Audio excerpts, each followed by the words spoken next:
महाशिवरात्रि की व्रत कथा सुनने के साथ साथ चैनल को सब्सक्राइब कर दें ताकि नई कहानी आपके लिए लाती रहूं।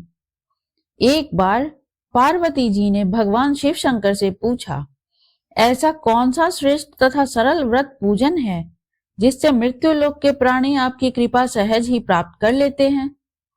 उत्तर में शिव जी ने पार्वती जी को कहा, शिवरात्रि के व्रत का विधान बताकर यह कथा सुनाई। एक गांव में एक शिकारी रहता था। पशुओं की हत्या करके वह अपने कुटुंब को पालता था। वह एक साहूकार का ऋणी था, लेकिन उसका ऋण उस समय तक चुका ना सका। क्रोधवश साहूकार ने शिकारी को शिव मठ में बंदी बना दिया। संयोग से उस दिन शिवरात्रि थी। शिकारी ध्यान मग्न होकर शिव संबंधी धार्मिक बातें सुनता रहा। चतुर्दशी को उसने शिवरात्रि की कथा भी सुनी। संध्या होते ही साहूकार ने उसे अपने पास बुलाया और ऋण चुकाने के विषय में बात की।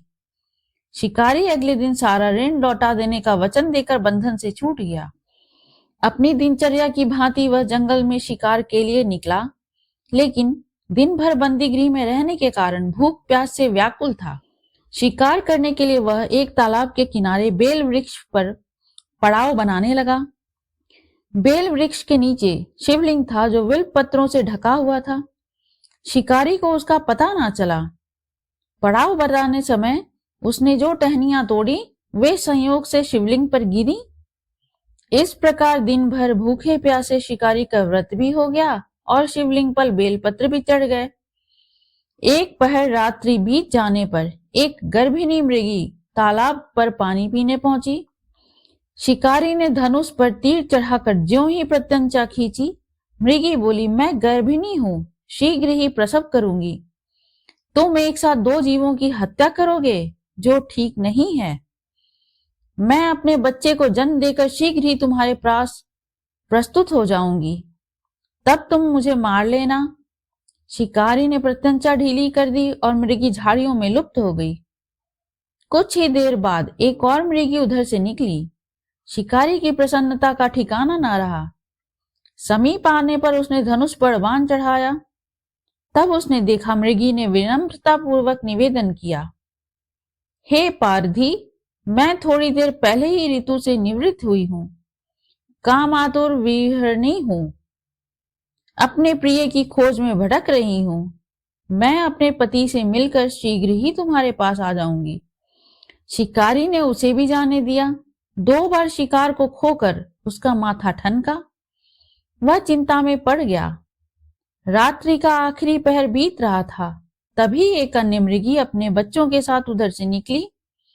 शिकारी के लिए यह स्वर्णिम अवसर था। उसने धनुष पर तीर चढ़ाने में देर न लगाई। वह तीर छोड़ने ही वाला था कि मृगी बोली, हे पारधी, मैं इन बच्चों को पिता के हवाले करके लौट आऊंगी। इस समय मुझे मत मार। शिकारी हंसा और बोला, सामने आए शिकार को छोड़ दो, मैं ऐसा मूर्ख नहीं। इससे पहले मैं 2 बार अपना शिकार खो चुका हूं। मेरे बच्चे भूख प्यास से तड़प रहे होंगे। उत्तर में मृगी ने फिर कहा, जैसे तुम्हें अपने बच्चों की ममता सता रही है, ठीक वैसे ही मुझे भी। इसलिए सिर्फ बच्चों के नाम पर मैं थोड़ी देर के लिए जीवन दान मांग रही हूं। हे पारधी, मेरा विश्वास कर, मैं इनके पिता के पास छोड़कर इन्हें तुरंत लौटने की प्रतिज्ञा करती हूं।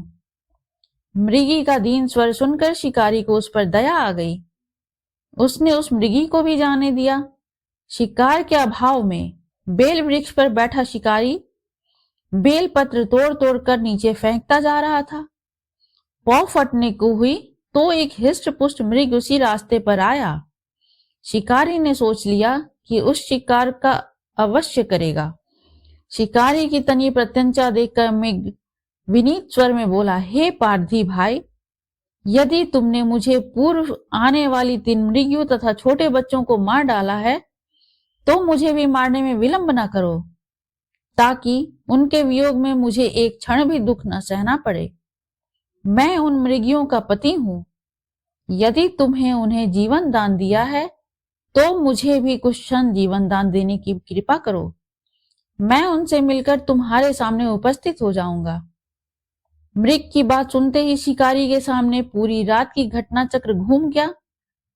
उसने सारी कथा मृग को सुना दी। तब मृग ने कहा, मेरी तीनों पत्नियां जिस प्रकार प्रतिज्ञाबद्ध होकर गई हैं, मेरी मृत्यु से अपने धर्म का पालन नहीं कर पाएंगी। अतः जैसे तुमने उन्हें विश्वास पात्र मानकर छोड़ा है, वैसे ही मुझे भी जाने दो। मैं उन सब के साथ तुम्हारे सामने शीघ्र ही उपस्थित होता हूं। उपवास, रात्रि जागरण तथा शिवलिंग पर बेलपत्र चढ़ाने से शिकारी का हिंसक हृदय निर्मल हो गया था। उसमें भगवत शक्ति का वास हो गया था। धनुष तथा बाण उसके हाथ से सहज ही छूट गए। भगवान शिव की अनुकंपा से उसका हिंसक हृदय कारुणिक भावों से भर गया।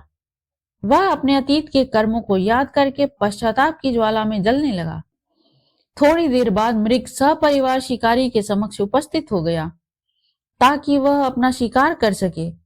किंतु जंगली पशुओं की ऐसी सत्यता, सात्विकता एवं सामूहिक प्रेम भावना देखकर शिकारी को बड़ी गलानी हुई। उसके नेत्रों से आंसुओं की झड़ी लग गई। उस मृग परिवार को न मारकर शिकारी ने अपने कठोर हृदय को जीव हिंसा से सदा हटा लिया एवं कोमल और दयालु बना लिया। देवलोक से समस्त देव समाज भी इस घटना को देख रहा था। घटना की परिणति होते ही देवी देवताओं ने पुष्प वर्षा की। तब शिकारी तथा मृग परिवार मोक्ष को प्राप्त हुए। अगर यह कहानी आपको अच्छी लगी हो तो लाइक एवं सब्सक्राइब करें और इस कहानी से क्या शिक्षा मिली कमेंट में जरूर लिखें। धन्यवाद।